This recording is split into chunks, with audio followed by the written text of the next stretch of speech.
내일은 저 승가대학 최동남 교수님이 오셔가지고 불교 개론을 합니다. 그래서 그 부처님의 생애하고 불교 개론이 필수 과목입니다. 이게 이제 12강인데 1강이 2학점으로 되어 있거든요. 그래서 이것이 이제 부처님의 생애가 24학점, 그 다음에 이제 불교 개론이 24학점, 그 다음에 7월 초에 이제 종단 필수 교육이 있습니다. 종단 필수 교육이 4학점 해가지고 여기 몇 학점이냐면 52학점이죠. 제가 알기로는 저 96학점이 아마 불교대학에서 따야 되는 건데 우리가 이제 그 52학점이 이 부처님의 생애하고 불교 개론을 했습니다. 이것이 끝나면 우리 학장 스님이 이제 반야신경 강의를 이제 16학점을 하고요. 2학기에는 그 불교사하고 불교 이해와 신행, 불교문화 이렇게 해가지고 우리는 한 110학점 정도 이렇게 그 공부를 하고 있습니다. 그러니까 한 10학점 정도 더 하는 건데 요게 이제 그 포교에 올라가야지만 여러분들은 이제 졸업 자격을 줍니다. 졸업 자격을 주고 졸업 번호를 수여하고 그렇게 졸업을 해야지만 포교사 시험을 자격을 줘요. 그래서 우리가 이제 필수 과목으로 다 부처님의 생애하고 그다음에 이제 불교 개론을 했다는 얘기는 그 불교를 아는데 가장 중요하다는 얘기죠. 불교라는 게 부처님이 석가모니 부처님이 아니면 존재할 수 없는 거죠. 그래서 우리가 이제 석가모니 부처님이 어떤 분인가, 그분의 사상이 어떤 사상인가, 요거하고 이제 부처님의 가르침의 핵심을 개괄적으로 공부하는 게 불교 개론이 되고 있습니다. 그래서 이번에는 그 승가대학 교수님을 불교 개론은 처음 모셨어요. 처음 모셔가지고 아마 화요일 날은 좀 굉장히 그 수준 높은 강의가 되지 않을까 그렇게 생각을 하고 있습니다. 그래서 그 부처님의 생애가 이제 이런 교재인데요. 여기 이제 그 보급본입니다. 그래서 이제 더 잘 나온 것도 있는데 여기 좀 싸기 때문에 이걸 했는데 여기에 이제 맨 앞에 보면은 첫 페이지 한번 보세요. 첫 페이지를 보면은 이 땅에 오시기까지 이제 이렇게 그 제목이 되어 있는데 맨 처음에 이제 그 연등 부처님 얘기가 나옵니다.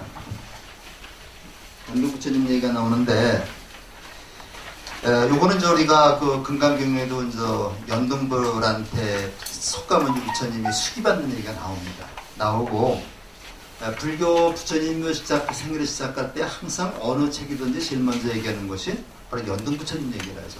연등 부처님 얘기를 하는데 그 집에 가서 한번 읽어보시고요. 13쪽에 한 중간쯤 보시면요. 하나, 둘, 셋, 넷, 다섯, 여섯, 일곱, 여덟, 아홉째 줄을 좀 보세요. 아홉째 줄을 보시면 꼭 같이 좀 읽어보겠습니다.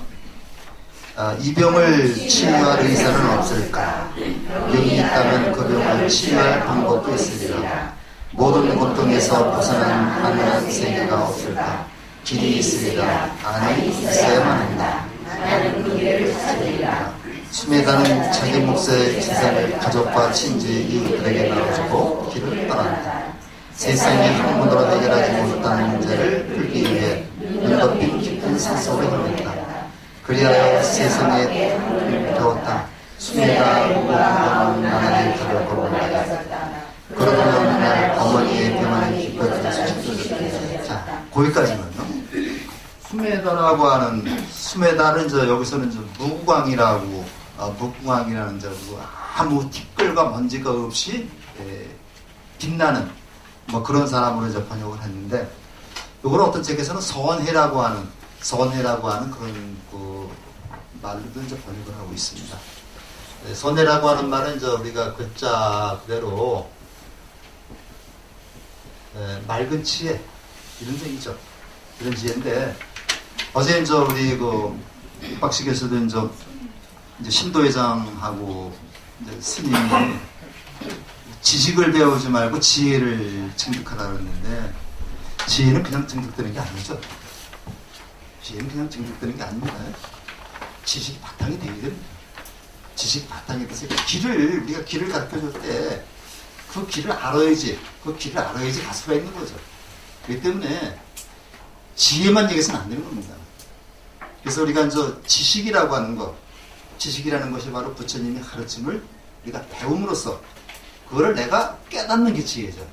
근데 부처님의 가르침을 배우지 않고 깨닫는다는 얘기는 이건 좀 되지 않습니다.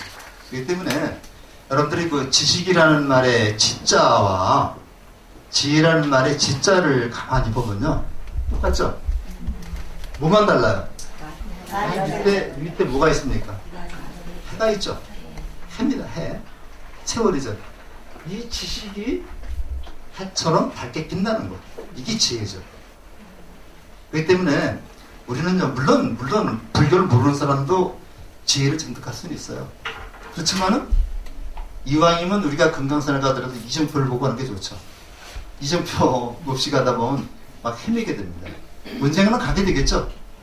근데 우리가 이제 그 부처님의 가르침이라고 하는 거는 지혜를 깨치기 위한, 내가 진리를 깨치기 위한 이정표라고 할 수 있어요. 그 이정표를 우리가 배우는 겁니다, 지금. 불교대학에서는 그 이정표를 배우는 거고, 이거를 통해서 내가 새로운 사람을 거듭나는 건 여러분 스스로 할 일이 되겠습니다. 이거를 우리는 불교대학에서는 도와주고 같이 고민하는 거죠. 자, 그 수메다라고 하는 그 수행자가 왜 출가를 했어요? 여기 나오죠? 왜 출가를 했습니까? 병을 치료하기 위해서. 이 병이라는 게 바로 뭐예요? 병이라는 게 내가 겪는 모든 고통이죠. 내가 병이 나면 아프죠.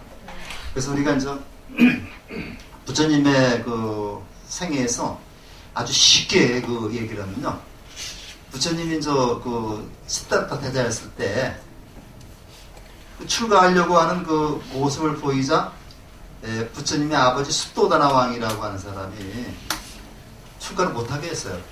궁전을 3개나 만들어놨습니다. 호화스럽게 살게 만들어놨어요.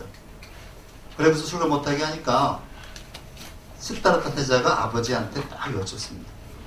아버지, 4가지만 해결해주면, 내 소원 4가지가 있는데 요것만 해결해주면 난 출가하지 않겠습니다. 그럼 뭐냐 한번 얘기해봐라. 첫 번째, 무슨 질문을 했겠어요? 늙지 않고 사는 방법을 가르쳐 주십시오. 첫 번째입니다. 할 수 있어요? 두 번째, 병들지 않고 사는 방법을 가르쳐 주십시오. 세 번째, 죽지 않는 방법을 가르쳐 주십시오. 네 번째, 사랑하는 사람과 헤어지지 않는 법을 가르쳐 주십시오. 이 4가지를 물었어요. 이거 해결할 수 있어요? 이거를 해결하기 위해서 부처님이 출가하신 겁니다. 그렇기 때문에 우리가 뭐라고 그래요? 우리가 저 사성제 하면은 생로병사를 얘기를 하죠. 생로병사를 얘기를 합니다. 그래서 우리가 왜 늙어야만 하는가? 늙는다는 것은 변한다는 얘기입니다. 왜 변해야만 되는가? 근데 내가 현실적으로 변하고 있는데 변하지 않는 것으로 집착한다는 게 어떻게 됩니까? 고통스러운 거죠.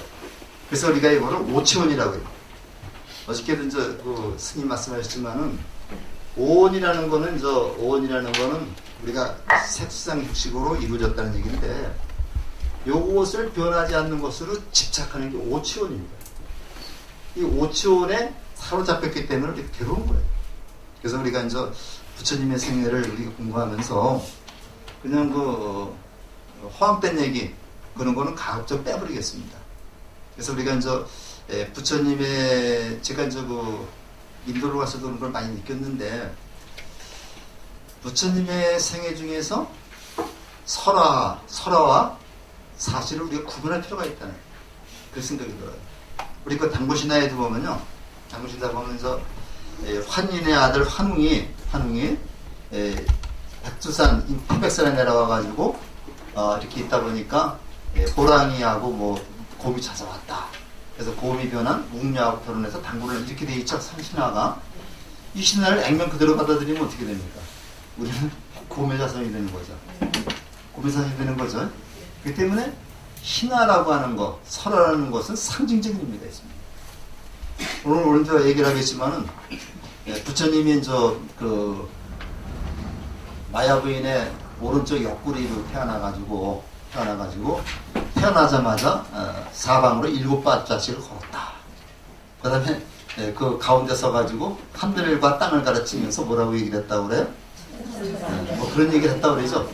자, 이제 그거를 우리가 액면대로 우리 부처님은 저 옆구리를 태어난 한 분이기 때문에 대단한 분이야.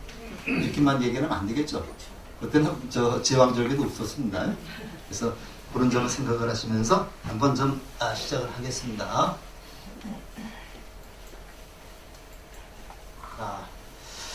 제목이 이제 오늘 제목이 첫 번째 제목이 이제 부처님이 이 땅에 오신과 탄생의 의미, 이 땅에 오시기까지 옳은 우리가 좀 분석하겠습니다. 잘 들어가지가 않아서 제가 이거 하면서 이제 필요한 분은 그 교재를 같이 병행하면서 하겠습니다. 그러니까 부처님 어떤 분이냐? 어떤 분이냐면 세 가지 면에서 볼 수 있어요. 인간으로서의 부처님, 그 다음에 구제자, 우리 그 번뇌의 그 고통 속에서 신음하는 구제자로서의 부처님. 이렇게 이제 우리가 보통 뭐라고 그래요? 구세주라고 얘기를 하죠. 구세주는 부처님. 그 다음에 시방세계에 계시는 많은 부처님. 요거는 그 대승불교 쪽으로 오면서 우리가 이제 부처님이 이제 시방세계에 가득하다. 그래서 그 천불 사상이 나오고 삼천불 사상이 나오고 84,000불이 나옵니다. 우리가 이제 불경불에다 보면은 웬 부처님 보살이 그렇게 많은지 몰라요. 이게 증리가 안 됩니다. 여러분 증리가 어느 정도 됐죠? 그 보면 어떤 분은 비로자나불, 아미타불 막 나오는데 이거 부처님이 머릿속에 정리되는데 한 몇 년 걸려요.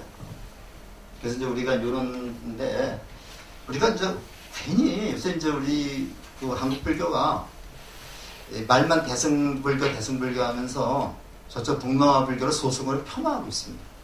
그리고서 아함경이나 니까야는 보지도 않아요. 근데 사실은 불교 공부자들은 아함이나 니까야를 통해서 초기불교부터 공부를 해야 돼요. 초기불교를 공부하고 나서 부파불교 공부하고 나서 대승불교로 가야 되는데 우리 보통 그 서에서는 초기불교나 부파불교 공부하지 않고 대승불교, 금강경만 그냥 가니까 이게 불교가 잘 모르는 거예요. 그래서 요즘에 젊은 그 불교 학자들은 인도에 가서 많이 공부도 하고 그렇게 합니다. 그래서 먼저 우리가 조준호 교수님은 인도에 가서 한참 동안 그 초기 불교 공부를 하신 분이고, 그 다음에 내일 오시는 그 최동남 교수님은 독일 가서 불교 공부를 했어요. 독일 가서 했더니 가장 무섭죠. 네. 근데 요즘에 거꾸로 우리가 유럽에서 불교 공부, 그분들이 냉철하게 불교 공부를 하고 있어요. 독일 가서 불교 공부하시는 분입니다. 그 다음에 부처님의 생애를 왜 알아야 되는가, 이런 것도 우리가 좀 생각을 해가면서 보겠습니다.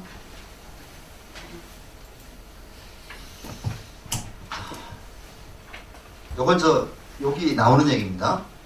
우주가 생성되고 파괴되기를 91차례나 거듭하기 전에. 그러니까 요거는 91차라기보다는 아득한 옛날. 호랑이 담배 먹던 시절은 얼마 안 되죠. 그래서 호랑이 담배 먹던 시절 얘기하는데, 호랑이 담배 먹던 그 이전에 있어요. 실제로 우리나라에 담배 들어온 지가 언제 됐어요? 제가 알기로는 임진왜란 때쯤 들어온 걸로 알고 있는데, 그러니까 호랑이 담배 먹던 시절은 그렇게 오래된 시절은 아닙니다. 그러니까 그 시절에 풍요로운 대화와 뒤에 수메다라는 청년이 있었다. 여기 우리 그 교재에는 이 번역을 무광이라고 했습니다. 읽어보시면 알겠지만은, 이 구자가 그 때 구자입니다. 때. 모든 번뇌를 씻어버리고 빛나는. 요거는 다른 말로 선해라고도 번역을 했어요. 이런 분이 있었는데, 그런 병들고 늙고 죽음으로부터 고통받는 세상을 보며 자신의 죄가 한난 뭔지 알았다. 때마침 뒷방 가라. 요거 연등 부처님이라고 그래. 연등도 어떤 글이에요? 연등이 바로 빛이죠. 빛은 밝음입니다. 그래서 항상 우리가 불교에서는 어둠과 밝음으로 나눠져요. 무명과 명으로 나눕니다. 요거는 지혜의 세계고 요거는 중생 법문의 세계다. 그래서 우리가 비로자나 부처님 모신 그 전각을 뭐라 그랬어요? 대적 광자가 들어가죠. 대적 광전, 대광명전 이렇게 들어가요. 빛입니다. 우리가 어둠의 그러한 번뇌를 씻어주고 빛나는 지혜로 만들어준다는 얘기죠. 이건 우리가 읽어본 것이고, 때마침 뒷방가라 부처님이 이날에 오시니 망가백성들이 앞다투어서 꽃을 받쳐 공양했다. 그 뒷방가라 부처님은, 연도 부처님은 다른 건 안 받고 꽃만 받는다 그러니까요. 꽃을 갖다가 이제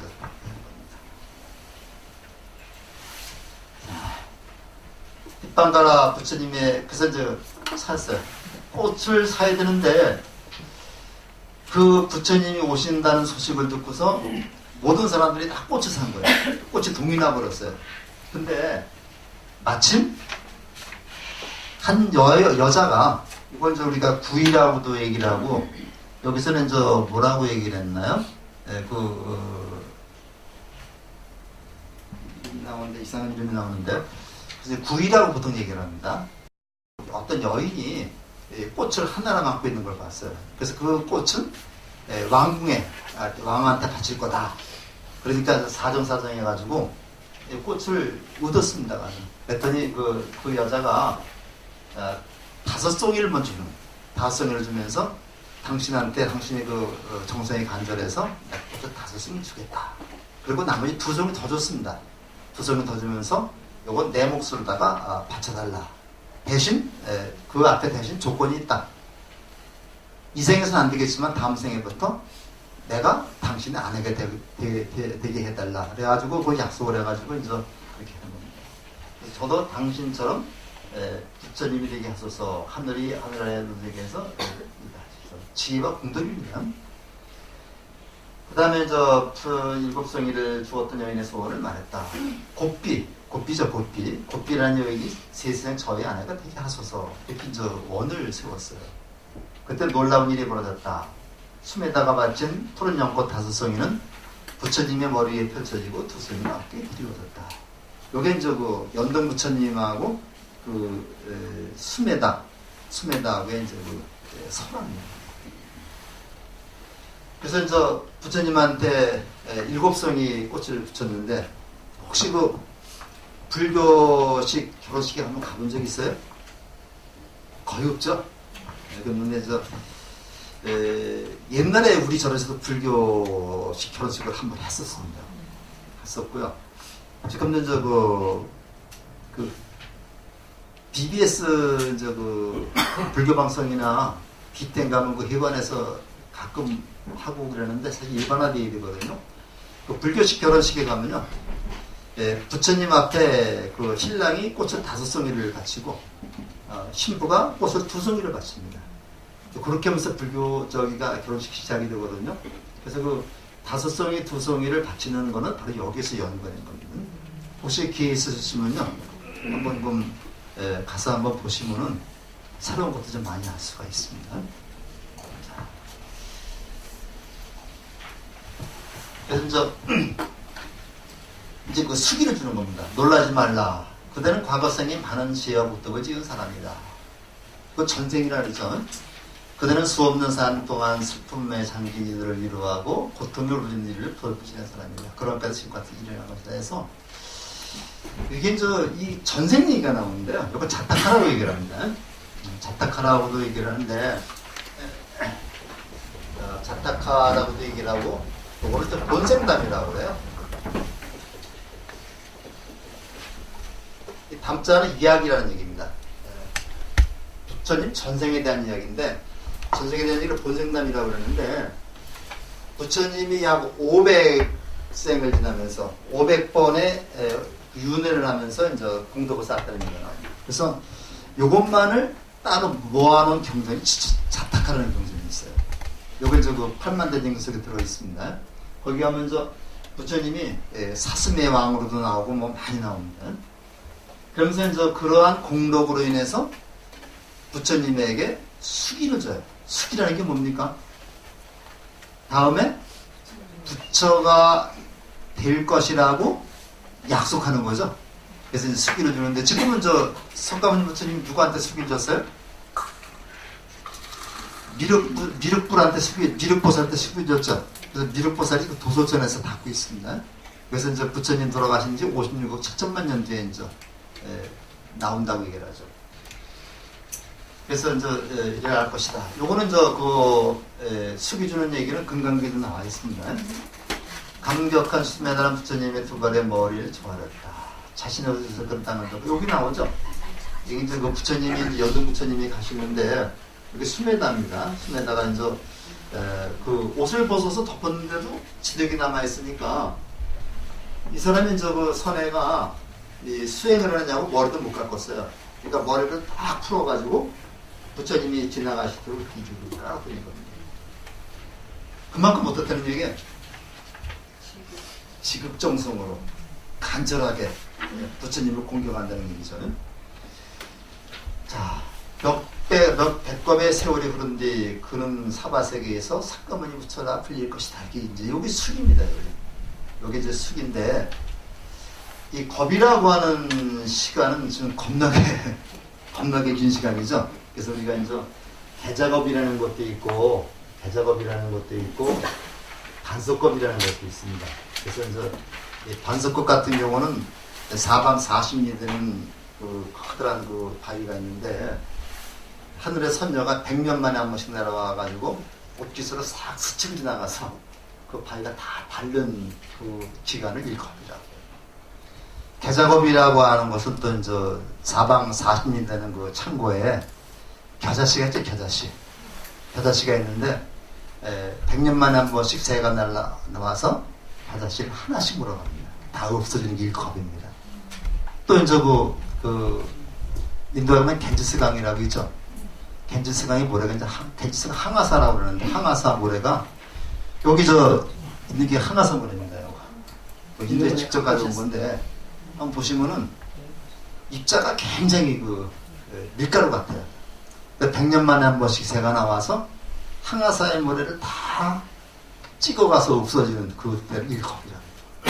그러니까 어마어마한 시간이죠. 그래서 불교의 우주관이라고 하는 게 이 겁이라고 하는 말 그런 거를 꼭 그렇게 믿지 않더라도 우주관이라는 게 굉장히 커다란 것을 생각하면 됩니다. 그래서 우리가 문화의 발달과 숫자의 발달이 정비례한 다르거든요. 그래서 인도만큼 숫자가 크게 발달한 데가 없습니다. 0이라는 개념부터 시작을 해서 무한대라는 개념이 인도에서 나온 거죠. 우리가 보통 그 아라비아 숫자라고 얘기를 하지만 아라비아 숫자가 원래 어디서 나온 거예요?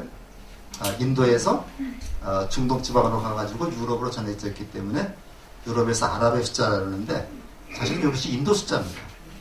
우리는 저 서양에서는 3단 논법이라는 게 있는데요.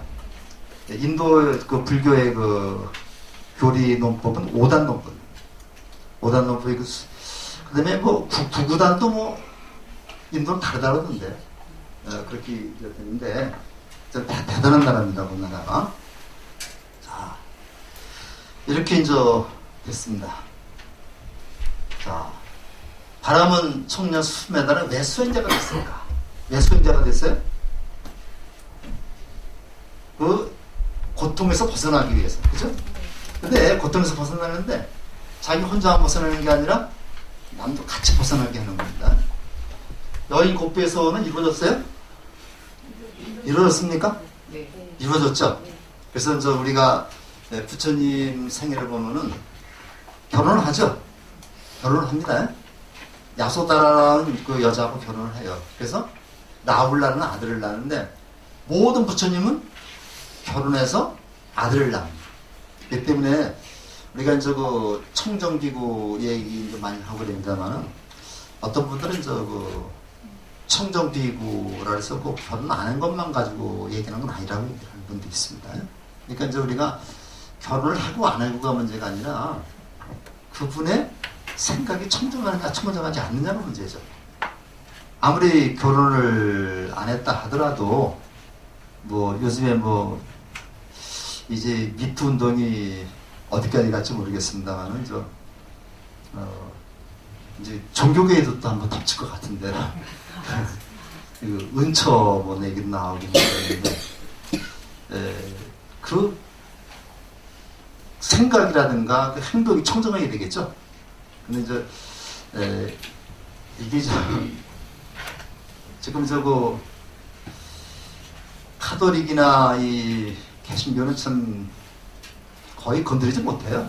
그래서 제가 이제 문장 스님한테 제가 불교 공부를 좀 몇 년 했는데, 그 문장 스님이 항상 하시는 말씀이, 카톨릭이나 기독교는 문을 닫아놓고 자기들끼리 싸웁니다. 집안에서. 자기들끼리 싸우는데, 불교는 문을 열어놓고 싸운다. 이 때문에 이제 별것도 아닌 것이 이제 그 신문에 나오고 그런다는데, 앞으로는 타케트가 이 종교가 되지 않을까 그런 생각도 해보는데, 뭐 잘못된 건 바로 잡아야죠. 바로 잡아서 뭐 이런 게 이제 불교가 다시 이제 정화되는 뭐 그런 계기도 마련해야 될 것 같습니다. 이루어졌습니다. 어쨌든 간에 우리가 보면 우리가 존경하는 스님들이 보통 그 결혼하신 분들이 많이 있어요. 그렇다고 결혼을 내가 꼭 해야 된다는 얘기는 아닙니다. 근데 유교에서는 그 공자님 말씀으로 들어보면 사람이 결혼을 해야지 완전해진다고 해요. 그래서 거기는 결혼을 하지 않는 사람은 불완전한 사람이라고 해요. 그 논어에 나와요, 이런 게. 이제 3세불 해가지고 이제 우리가 과거, 현재, 미래불 나오는데, 유바시불, 요건 우리가, 조금 좀, 이렇게 익숙한 말로 바꾸면은, 이걸 비바시불이라고 해요. 비바시. 근데 비바시불인데, 이게 우리가 그 인도 말을 공부할 때 V라고 하는 요게 있는데, 요거를 위라고도 비라고도 그렇습니다. 그러니까 윗바사나라고도 얘기를 하고 빗바사나라고도 얘기를 해요. 그래서 우리가 산스크리스토를 읽을 때하고 팔려를 읽을 때하고 달라요. 달라가지고 우리가 이제 그 윗바사나 빗바사나 요것도 이제 윗바시 비바시불, 윗바시불자하고 비바시불자하고 됩니다. 그다음에 이제 시기불, 그다음에 이제 사부가 빠져서 요거 하나 빠졌습니다. 위사부라는 거예요. 위사부. 비사부불 또는 위사부불이라고 해요. 그다음에 이제 각부산다불, 호나 가마나불, 아싸바 부처님 해가지고 여기 우리가 이제 익숙한 말로다가 요거를 바꿔 읽으면 이제 비바시불, 시기불, 비사부불, 구류선불, 분화한문이불, 가섭불 이렇게 됩니다. 이렇게 해서 이제 석가모니불까지 이제 우리가 그 과거불로다가 얘기하기도 하고, 석가모니불은 현재불로 얘기하기도 하고, 미래불은 미륵불을 얘기를 하죠. 그래서 3세불을 모실 때는 누구를 모셔요? 석가모니불을 가운데 본尊으로 모시고, 그 다음에 그 비바시불, 윗바시불이 연등불이죠. 연등불을 과거불로 모시고, 미륵불을 미래불로 모십니다.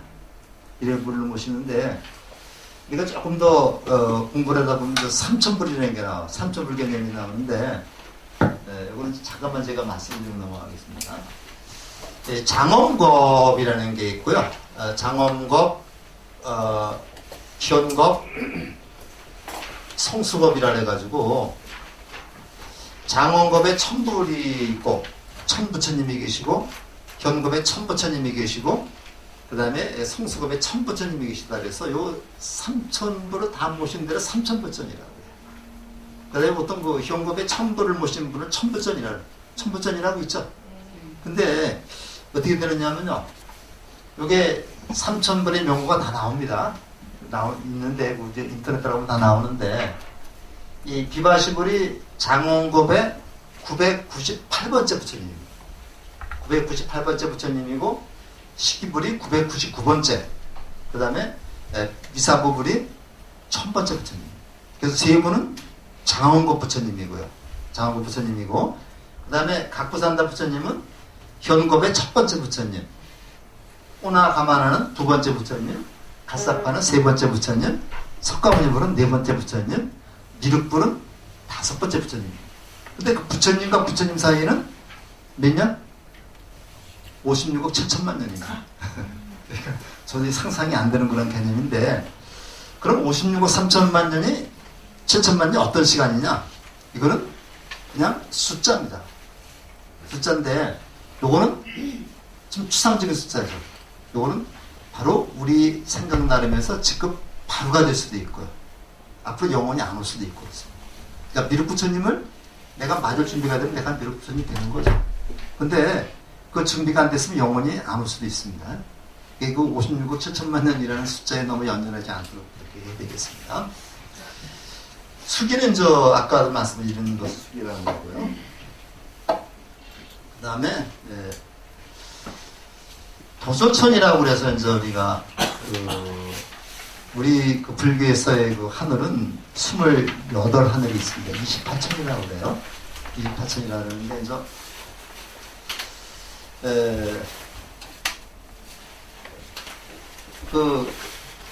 우리가 그 10개라고 해서 나오죠. 지옥, 악귀, 축생, 수라, 아수라, 인간, 천 해가지고 천이 28천이 있습니다. 28천이 있고, 그 다음에 그 위에 성문, 연각, 보살, 불의악귀, 요걸 10개라고 얘기해요. 10개. 10개라고 구사론에 나오는 얘기인데요. 10개라고 얘기를 하는데, 하늘이 28천인데, 요 천을, 하늘이 진짜 28개 하늘이 있어요? 요걸 우리는 이제 독일에서 의성천이라고 해요. 의성천이다. 진짜 이런 하늘이 있는 게 아니라 우리 의식 속에서 일어나는 천.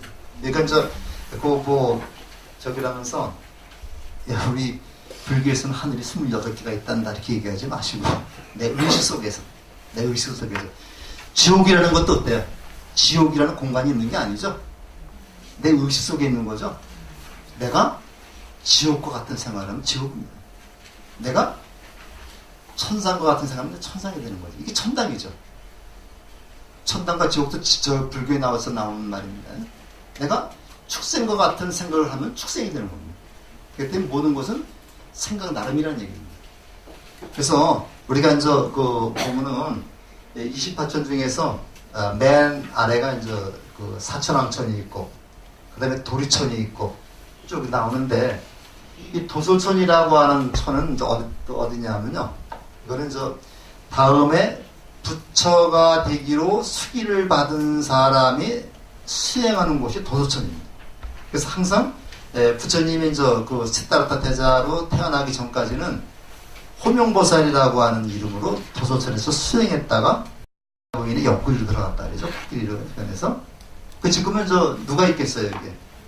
미륵부처님이 계시는 거죠. 미륵부처님이 계십니다. 미륵부처님이 돌아가시고 다시 세상에 나오면은 다시 미륵부처님한테 수기를 받은 보살이 또 여기 또 있는 거예요. 이게 불교 무주관입니다. 이게. 그래서 완전한 지혜와 능력을 갖춘 삼맥삼보리, 이걸 우리가 뭐냐면 안욕따라 삼맥삼보리. 이건 제가 말씀드렸죠. 안욕따라 삼맥삼보리를 우리가 해석하면은 뭐라 그랬어요? 네? 안욕따 아자가 부정의 없을 무자가 되겠고, 욕따라가 윗상자. 그래서 안욕따라이면 무상이라는 말이죠. 위없는. 그 다음에 삼자가 바르다는 얘기를 했죠.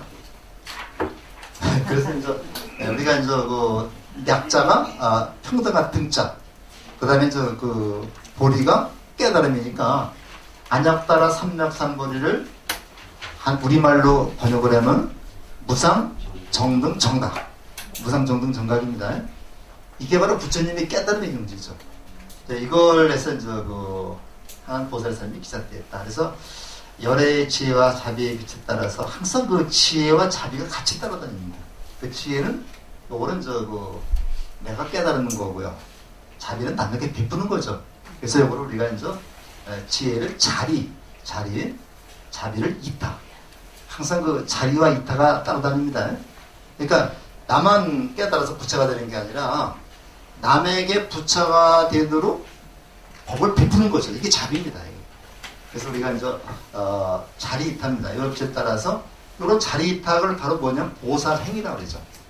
보살행위인데 이게 상구벌이 하와증생이 되는 겁니다. 때로는 아름다운 사슴으로, 원숭이의 왕으로, 때로는 피해금들인 나찰에게 몸을 던지기도 하고, 전륜성왕이 돼 세상을 건설하는 등 지극한 보살행을 실천해서 보살의 과부는 9겁을 성숙했다는데, 여기서 여기 때로는 사슴으로, 원숭이의 왕으로, 나찰에게 몸을 던지기도 하고, 전륜성왕이 되기도, 요것이 전부 다가 부처님의 전생을 그냥 대표적인 거 몇 가지만 제시한 겁니다. 500개 정도의 생을 거듭했다 그럽니다. 정확히 500개가 조금 안 돼요. 요게 이제 잡다까지 다 나와 있는데, 예를 들어서 이제 나찰에게 몸을 던지는 경우는요, 여러분이 잘 아실 겁니다. 가서. 잘 아실 텐데, 이 한 수행자가 이제 수행을 하고 있는데, 어서 소리가 들려왔죠? 재행무상 시생멸법. 이 세상의 모든 일이 덧없으니 이것이 바로 죽음의 이치로다. 이런 말씀이 들려왔어요. 그 세상을 한번 들어봐도 사람은 없고 빨간 피를 입에 머물고 있는 나찰이 보이는 겁니다. 그러니까 나찰한테 다음 구절을 좀 들려달라. 그러니까 이제 나찰이 나는 지금 배가 고파 죽을 지경이다. 내 목숨을 나한테 주면 내가 다음 구절을 들려주겠다 하니까 내가 그 말을 들은 다음에 내가 당신의 밥이 되겠다. 이렇게 얘기를 하고서 그 다음 거를 갖다 말을 들었어요. 그 다음 말이 이제 유명한 생멸멸이 정멸이락이라. 그래서 나고 죽음이 사라지고 나면 열반의 기쁨을 누리라. 이런 얘기인데 이것이 이제 열반경의 사국입니다. 이 말을 듣고 나서 그 수행자가 바위에 나무에 다 이 글씨를 써놨습니다. 내가 죽더라도 다른 사람이 이 부처님의 말씀을 듣고 깨달으라고 이렇게 적어놓고 나서 나무에 올라가서 몸을 던지니까 이제 선녀들이 와서 몸을 받들어 올렸다. 이제 그런 얘기가 이제 많이 알려진 얘기입니다. 그래서 그 법을 구하기 위해서는, 깨달음을 구하기 위해서는 목숨까지 버릴 수 있을 정도의 그런 각오가 돼 있어야 된다는 얘기입니다. 그런 간절함이 없으면 깨달음을 지를 수 없다는 얘기입니다. 그래서 이렇게 때는 도설에 태어났다. 조띠빨라라고 하는 이름인데, 요걸 우리가 이제 번역을 해가지고 보통 호명보살이라고 말합니다. 호명보살은 잘 아시죠? 근데 요즘에 이제 전부 다 이렇게 인도말을 다 바꿔가는 과정인데, 호명보살로 이제 도서절에 수행을 하고 있었습니다.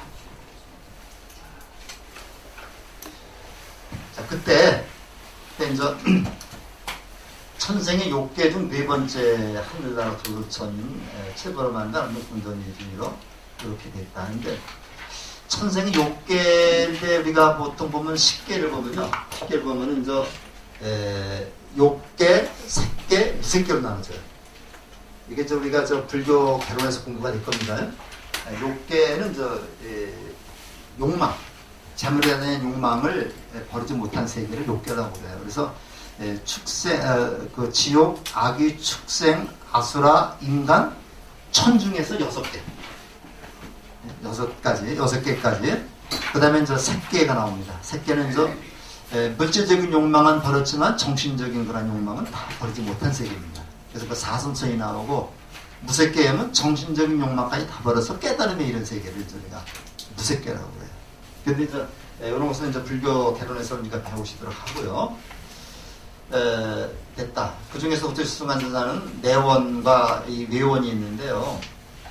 이 도선에 가면 내원과 외원이 있다고 그래요. 우리 혹시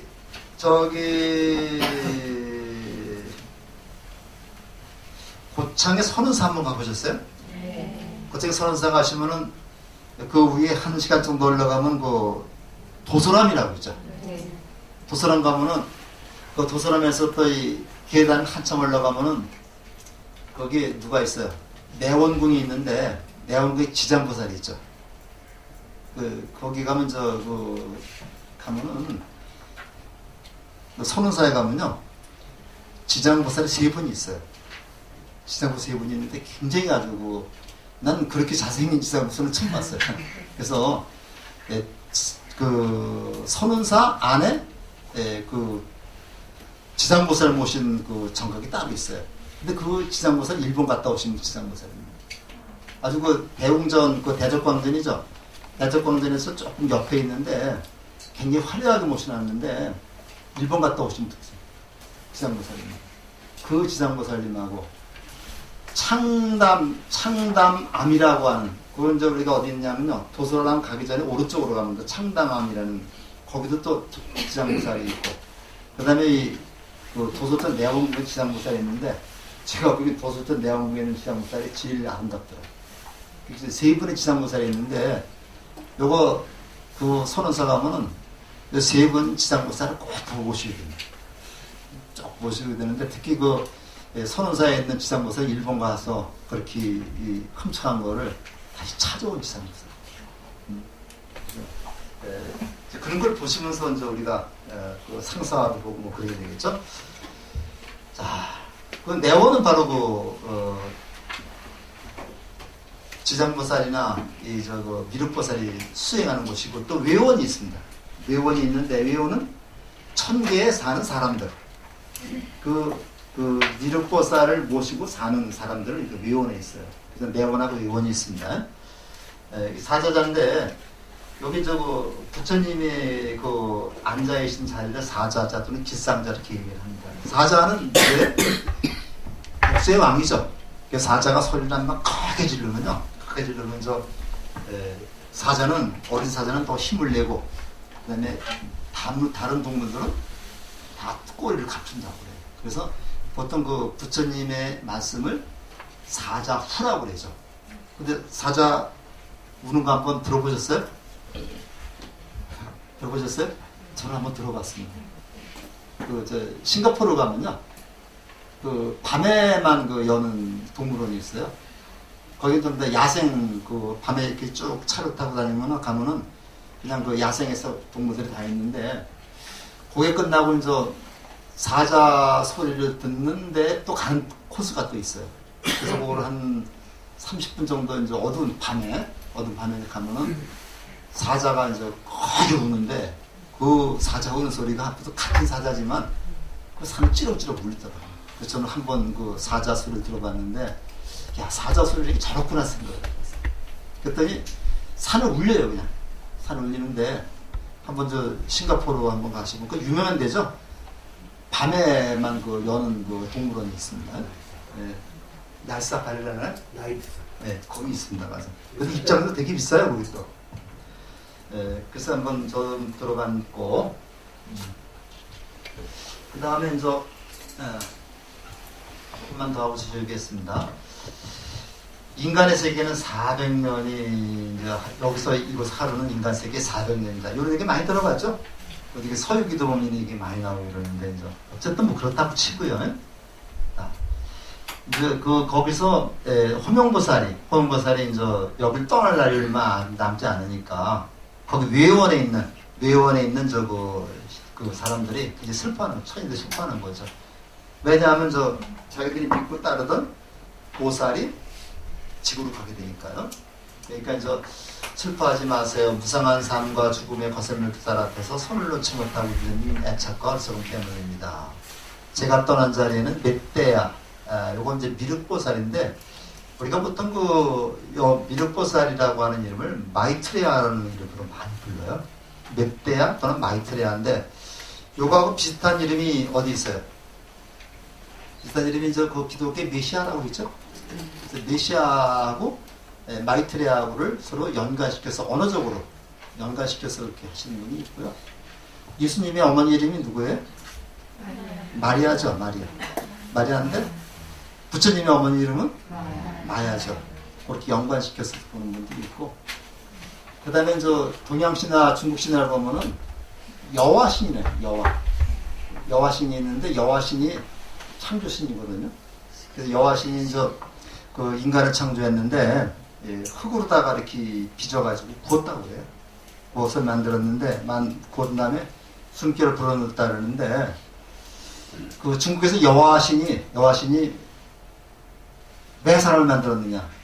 왜 만들었을 것 같아요? 노동력이 부족해서. 이게 나옵니다, 중국 신화에. 노동력이 부족해서 여화라는 신이 만들었는데, 여화라는 신이 여자입니다. 이것이 중동 지방으로 가서 여호와로 이름이 바뀌고 그다음에 이제 이것이 여자에서 남자로 바뀌었다. 그러는데 사실은 창조신은 누가 되어야 됩니까? 창조신은 여자가 되어야 되는 거죠.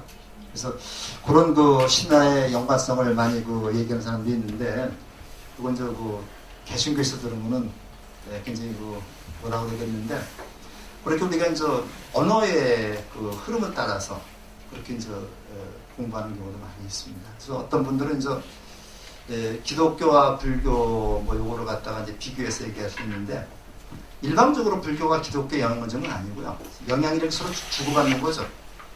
불교도 기독교에 영향을 주고 기독교도 불교에 영향을 주면서 자꾸 발전해 나가는 거예요. 하나의 사상이라는 것이 다른 사상을 받아들이지 않고는 절대로 발전할 수가 없습니다. 그러니까 우리가 이제 기독교 사상도 우리가 많이 받아들여서 우리 불교 것을 만들어야 돼요. 지금 그걸 제일 잘하고 있는 데가 카톨릭이죠. 불교에서 좋은 걸 다 따가버렸어요. 다 따가버렸는데 그러니까 우리는 어떻게 되냐. 네가 쓰니까 우리는 안 쓰겠다. 그래서 안 쓰고 있는 거예요. 그게 잘못된 거죠. 우리는 이제 그 동무라고 하는 말도 이제 우리말이거든. 제가 이제 학교 다닐 때는 이제 동무들아 나와라 같이 이렇게 노래가 있었어요. 근데 이북에서 그러니까 동무라는 말 안 쓰잖아요. 친구라는 말 쓰잖아요. 그 다음에 이제 피플이라고 하는 말의 정확한 번역어가 무슨 말이냐? 인민이라는 얘기예요. 근데 우리 인민이라는 말을 안 쓰죠. 국민이라는 말을 쓰죠. 국민은 어떻게 말입니까? 국민은 일본에서 온 말이에요. 한국신민. 한국신민. 그래서 우리가 국민학교라는 이름 바꿨잖아요. 여기 국민이라는 말은 일본식 그 한국신민이라는 말의 준말입니다. 그래서 우리가 이 언어 같은 거를 어떻게 사용하냐에 따라서 달라져요. 그래서 사실은 우리 용어도 그 카톨릭에서 가져갔지만 우리가 써야 됩니다. 장로라는 말은 지금 기독교 용어가 되어버렸잖아요. 분명히 금강경에 장로 수보리 나오잖아요. 그 대신 노장이라는 말 씁니다. 노장이라는 말은 그냥 늙은이라는 얘기예요. 노장은 늙은이라는 말이고 장로라면 덕을 갖춘 사람이라는 뜻. 분명히 달라요. 장로 수보리가 늙은 수보리가 아니라 덕을 갖춘 부처님과 덕을 갖춘 수보리 장자라는 그런 뜻인데 어떤 제가 금강경 그 번역한 걸 보니까 늙은 수보리라고 쓴 데가 있더라고요. 이건 진짜 번역이 잘못된 거죠. 어떤 스님이 번역했는데 그런 게 있더라고요. 자, 이렇게 정리해서 이제 했다. 그래서 이제 나옵니다. 보살의 부처님 되기까지 이렇게 식바람일 닦았다. 이 바람일이라는 말은 우리가 육바람일 많이 쓰는데 우리가 이제 금강 반야 바람일 그 다음에 이제 마 반야 바람일. 바람일이라는 말이 무슨 말이에요?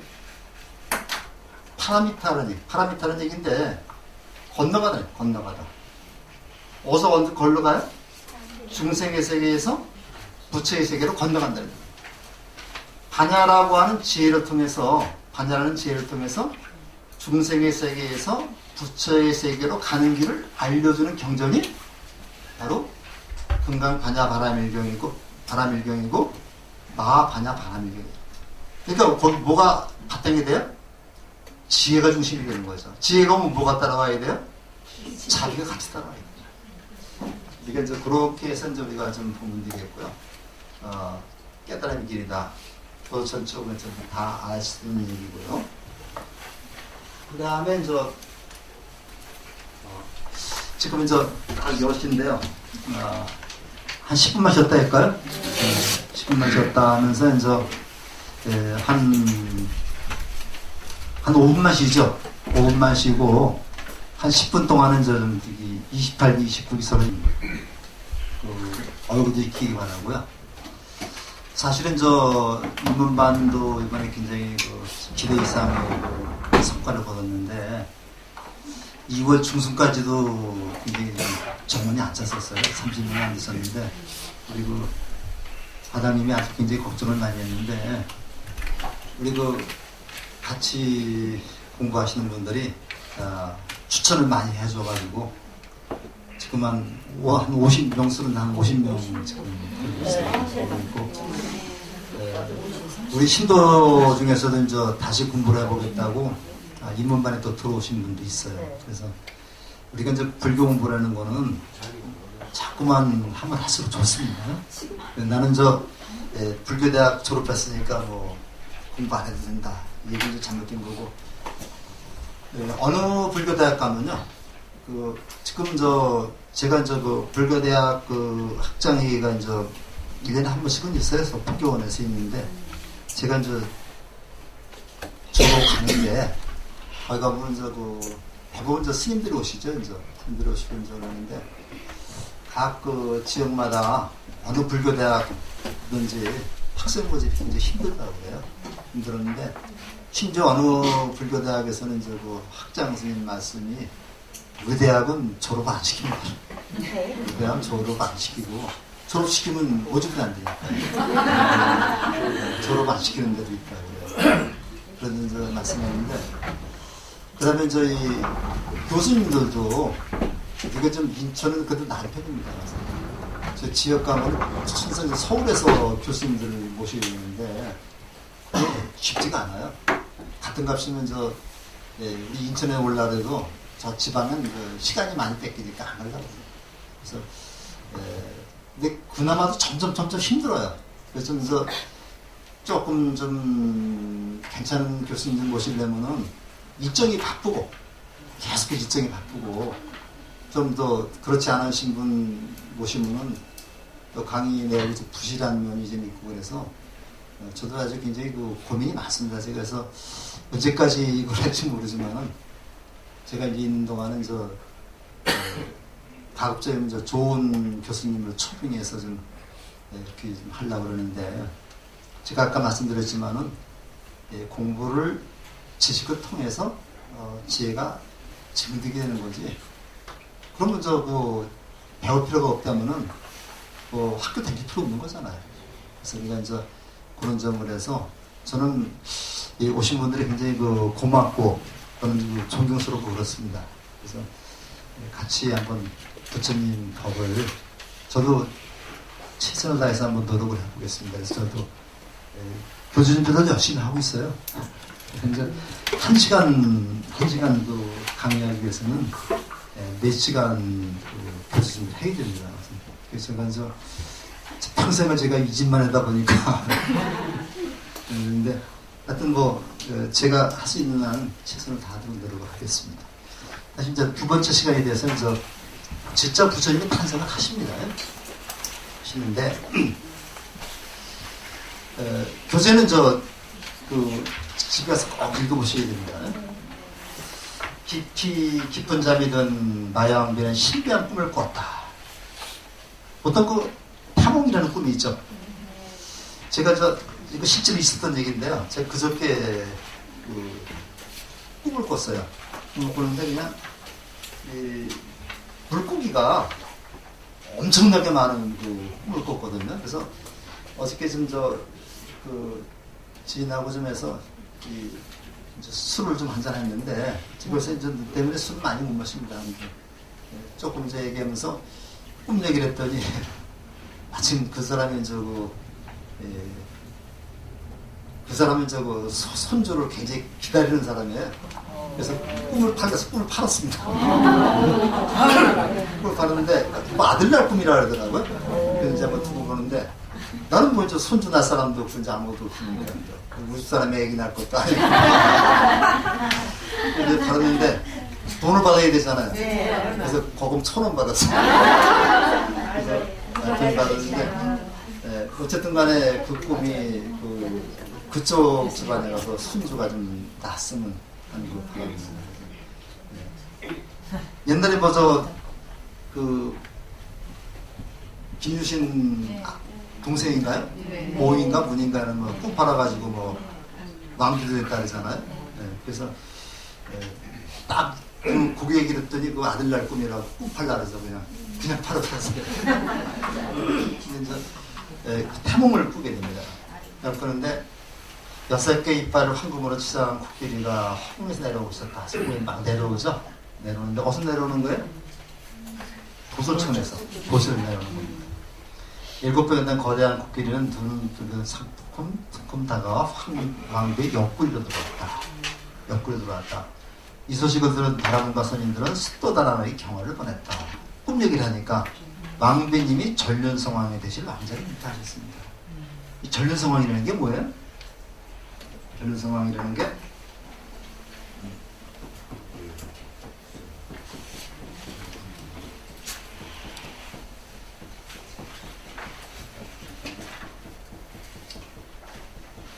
전륜성왕이죠.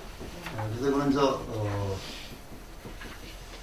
이 불교의 인도에서는요 이런 수레바퀴가 많이 나옵니다.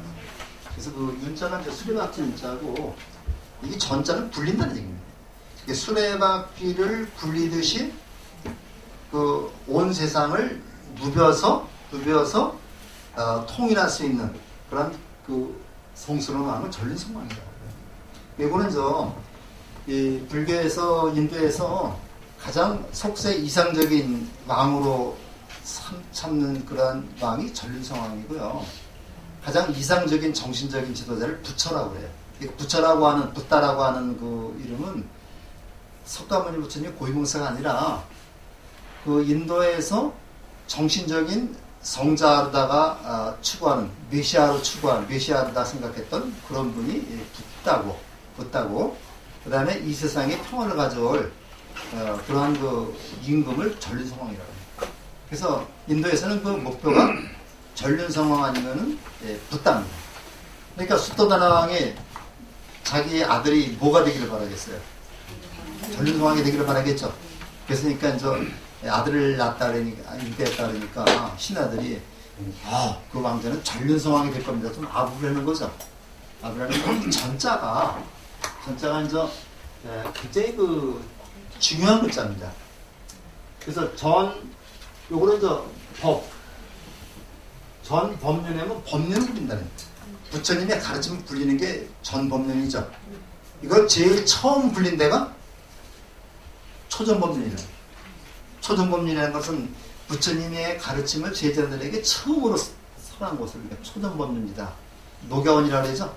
그렇게 얘기를 하는 겁니다. 그래서 우리가 이런 거를 법을 전하는 거를 이렇게 전법이라고 해요. 이렇게도 쓰고 또 이렇게도 씁니다. 이렇게도 써요. 전법이라고 이렇게도 쓰고 이렇게도 쓰는데 요거는 불리는 거죠.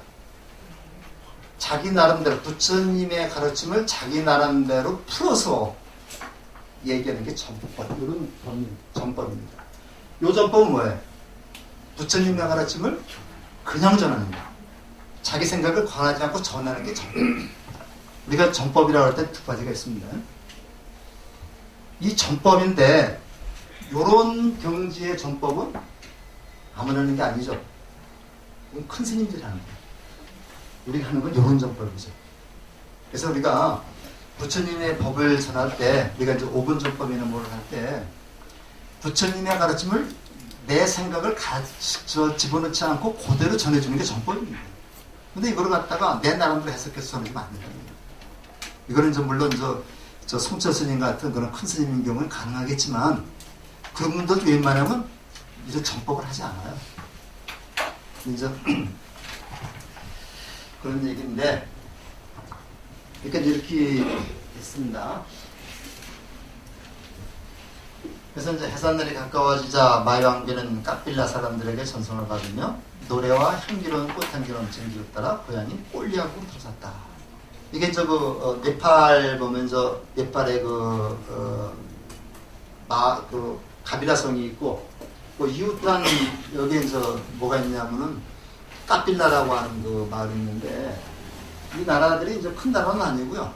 꼬살라라고 하는 나라에 지배에 있던 나라입니다. 근데 우리나라에도 그런 그 풍습이 있었습니다만은 인도에서는 아기를 낳게 되면은 5살이 되게 되면은 그 신부가 친정으로 가는 풍습이 있습니다. 친정에서 아기를 낳아가지고 거기서 어느 정도 성장한 다음에 다시 오는 거죠. 우리도 그런 풍습 많이 있죠. 네. 요즘엔 이제 병원으로 가지만 옛날에 친정으로 많이 갔습니다. 그래서 여기서부터 배움을 받으면서 일로 가는데 요 경계선에 여기가 저기 어디죠? 눈빈이 동산. 문비지 동산에 이제 하는 건데 이게요. 그 임신을 해서 산 딸이 다 되면은 지금은 정확하게 언제 나올 거다 얘기가 나오지만은 그때는 아들인지 딸인지도 모르고 가다가 미 나오는 경우도 있죠. 그래서 뭐 칠삭동에도 있고 뭐 그렇습니다만 그래서 가다가 중간에서 해산을 하게 되버렸어요.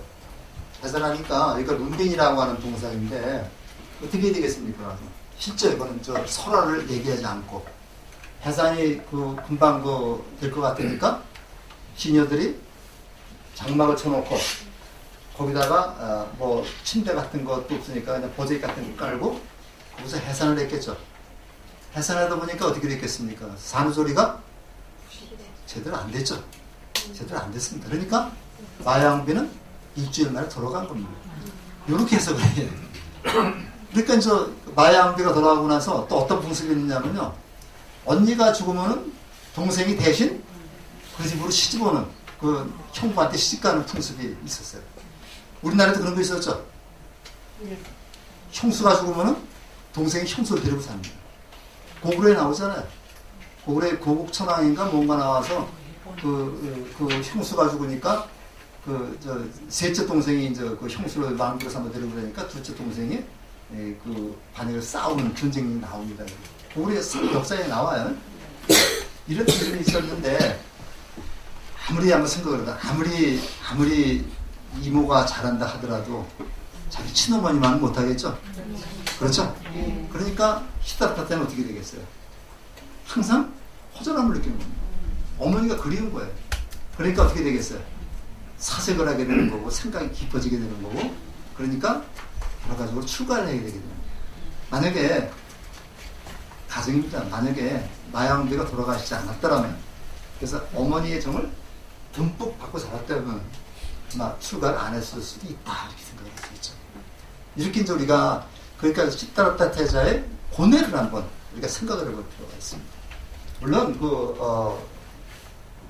그 이모인 마하파자파티가 굉장히 잘했어요. 이제 어쨌든 간에 이제 이렇게 해서 그랬었다. 기원전 624년 4월 첫팔 굉장히 중요한 연대입니다. 이때가 바로 탄생일이죠. 동쪽 하늘이 밝아오고 있었다. 문비지 동상을 가뿐하게 걷던 왕비는 한 나무 안에 걸음을 멈췄다. 손을 내밀어 무지개처럼 들고 가지를 잡는 순간 대지가 흔들리면서 붉고 푸른 꽃비가 쏟아졌다. 왕비는 선자리에서 산통도 없이 오른쪽 욕구를 아기를 낳았다. 이거 우리가 잘 아는 내용이죠. 근데 우리가 보면요, 우리 족보라는 걸 이제 있는데 족보라는 거 보면은 시조 우리 족보에 시조 있죠. 뭐 우리가 경주김씨 같으면 경주김씨 시조 뭐에는 보통 사람하고 달라요. 여러분들 기말지도 보면 뭐 기말지라든가 박격거세라든가 동명성왕이라든가 다 신화가 있죠. 그 신화가 좀 나중에 적절히 각색을 한 건데 우리가 존경하는 성인이 우리와는 다른 모습으로 세상에 나오기를 바라는 겁니다. 그러니까 기독교에서는 예수님이 하느님의 성령을 받아서 천하가 잉태했다고 얘기를 하는 거예요. 그렇게 나오는 거죠. 그러니까 우리가 불교에서도 부처님의 탄생은 아직 부처님이 위대한 분으로 이렇게 되자 이렇게 막 각색할 것이다. 그런데 인도에는 아주 계급 사회가 아주 고질적인 사회죠.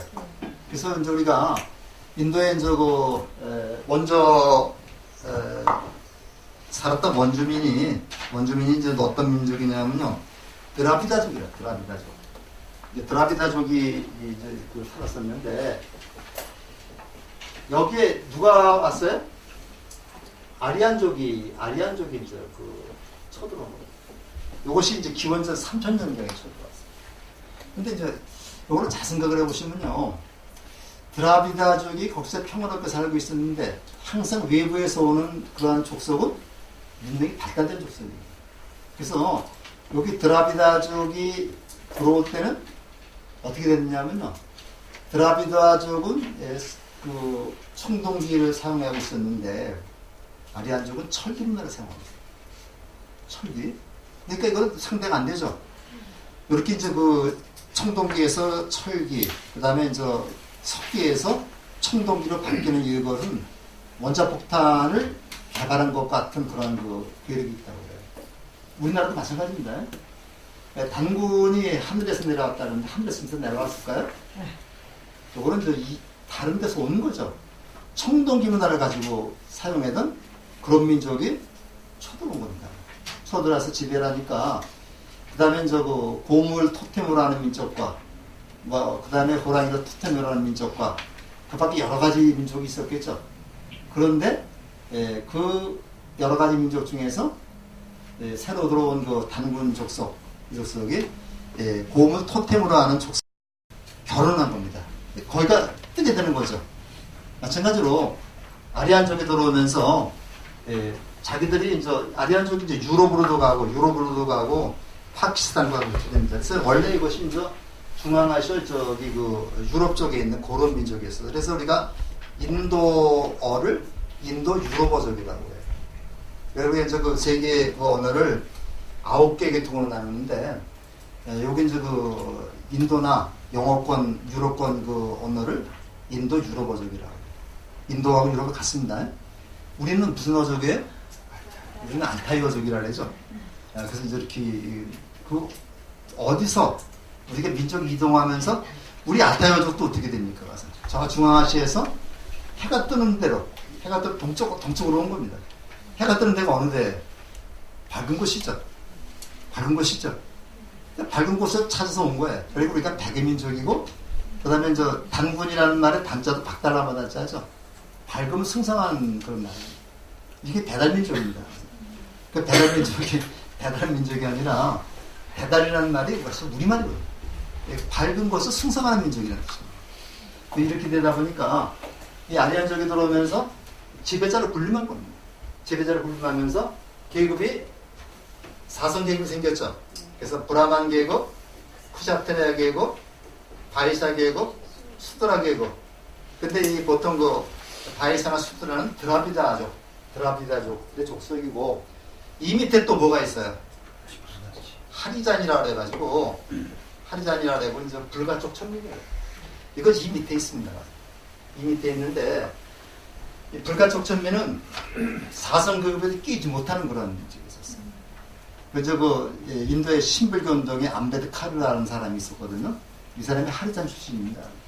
이분이 이제 그 인도 그 네루 정부가 쓰고 나서 초대 법무장관을 했어요.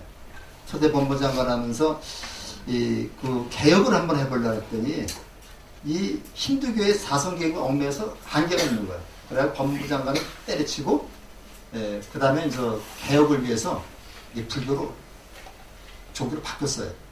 그랬더니 무려 50만 명의 이제 그 불가촉 천민들이 바로 그 암베드카르를 따라서 불교로 개종을 했습니다. 이게 신불교 운동이에요. 근데 좀 안 된 얘기지만 그 신불교 운동을 전개하면서 두 달 후에 이제 암베드카르가 죽습니다. 그렇지만 죽었지만 그 암베드카르의 그 신불교 운동은 지금도 다시 그 일어나고 있어요. 그래서 인도에 가면 중요한 도시에 가면 암베드카르의 동상이 있습니다. 그래서 이제 불교도 서서히 인도에서 꿈틀거리고 있는 그런 그 시점에 있습니다. 그래서 이제 나오는데 근데 이제 우리가 그 경전에 보면요, 이 브라마는 이제 가장 그 높은 계층인데 이 정수리 사람이 정수리에서 나온다. 정수리에 태어난다. 이 머리에서 태어나는 거죠. 그다음에 이제 쿠샤트리아 급은 이제 무사계급, 망계급인데 이거는 오른쪽 옆구리에서 옆구리 겨드랑이에 태어난다는 그런 속설이 있고요. 그 다음에 이제 바이사 계급은 무릎에서 태어나고 수드라 계급은 발바닥에서 태어난다고 그래요. 그러니까 요것은 우리가 어떻게 해석하게 돼요? 그 시다르타 태자가 쿠샤트리아의 계급이었다. 이걸 얘기해 줍니다. 요거 설화죠. 그러니까 실제로 뭐 우리가 불교 다니면서 옆구리에서 태어났다. 그건 뭐 믿는 건 괜찮은데 요거는 저 시다르타 태자의 계급을 나타내는 것이다. 그렇게 생각을 해주면 되겠습니다. 그리고 부처님이 그 탄생의 당시가 이제 기원전 624년인데 이 아리안족이 기원전 3000년의 경에 들어왔는데 한 40년 정도, 2400년 정도가 지났죠. 그래서 이때가 되면요, 브라만 계급이 좀 쇠퇴하고 쿠샤트리아 계급이 오히려 더 그 힘을 갖는 그런 시기였습니다. 왜냐하면 무기를 가지고 있죠. 그 왕권을 가지고 있죠. 그렇기 때문에 제사라는 것은 뭐예요? 제사라는 것은 신과의 소통이죠. 신과의 소통을 위해서 이제 제사가 필요한 건데, 이것이 이제 그 쿠샤트리 역정이 되는 그런 상황이었었습니다. 그렇기 때문에 이제 부처님이 썼다 부처가 되고 나서 많은 브라만들이 와서 부처님한테 배우고 법을 묻고 그렇게 나와요. 그 다음에 저렇게 저기서 됐다. 그래서 사람들은 신통 없이 산통 없이 이제 출산하게 된 본도가님께서 그 나무를 아소까남다. 이거를 한문으로 하면 무우수입니다. 맞아.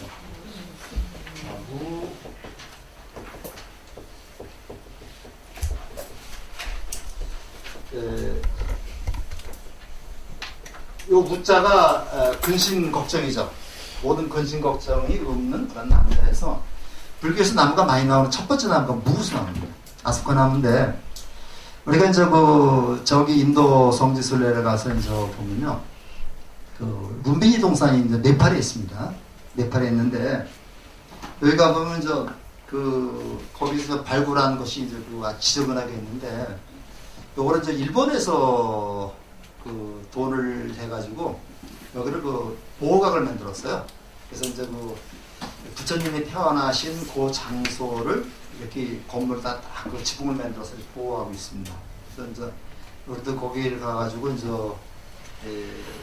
금강경도 독송하고 이제 108배도 하고 이제 그랬는데, 그 부처님이 태어난 그 자리에는 그 보호가 있기 때문에 나무는 없습니다. 나무는 없는데 거기에 이렇게 부조물이 있고, 요 부조물입니다. 요 부조물이 있고, 시타르타 대사가 딱 땅에다가 발을 디디는 순간, 거기에 엄지발가락이라 해서 이제 이렇게 엄지발가락이 또 표시가 있어요.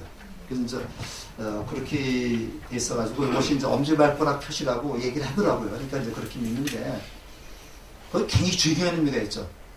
하늘에서 보선에서 시타르타 부처님이 나와서 처음으로 땅에 발을 댄 그 순간이죠. 엄지발가락이 이렇게 아주 깊이 보니까 엄지발가락 같아요. 그렇게 있고 이제 바깥에는 뭐가 있냐면은 부처님이 태어나서 이제 그 9마리 용이 나와가지고 찬물과 더운 물을 갖다 이렇게 뿌려가면서 부처님을 목욕시켰다고 해서 우리가 구룡지라고 해요. 구룡지라 그러는데 그 밑에 이제 나무가 큰 나무가 있거든요. 근데 큰 나무는 그거는 보리수라 그럽니다. 나중에 심은 건데 보리수라 해가지고 그 성지순례를 가게 되면 문빈이 동산에 바로 뒤에 큰 구룡지가 있고 큰 나무가 있는데 이것이 배경사진이 많이 나옵니다. 근데 그거는 무우수라는 나무가 아니라 보리수가 되어 있습니다. 그런 것들이 이제 우리가 볼 수 있는데, 사실은 부처님이 실제 인물이냐 아니냐 이거 갖고 논쟁이 굉장히 많았어요. 그래서 이거부터 얘기하도록 하겠습니다. 오른쪽 옆구리에 태어난 아기는 오른손을 하늘을 펴고 왼손으로 땅을 가리키면서 사방으로 7걸음을 걸으면서 말했다. 하늘 위 하늘 아래 내 오직 존귀하니 온통 괴로움에 휩싸인 삼계 내 마땅히 안놓게 하리라. 요걸 우리가 한문으로 얘기하면 천상 천하 유아독전 삼계 계곡 마당한지 딱 한문 나옵니다. 그래서 이렇게 말했는데 왜 하필 일곱 걸음을 걸었을까요? 가운데서 이거 왜 4번을 7걸음을 걸었을까요? 5걸음도 있고 6걸음도 있고 8걸음도 있는데 왜 7걸음일까요?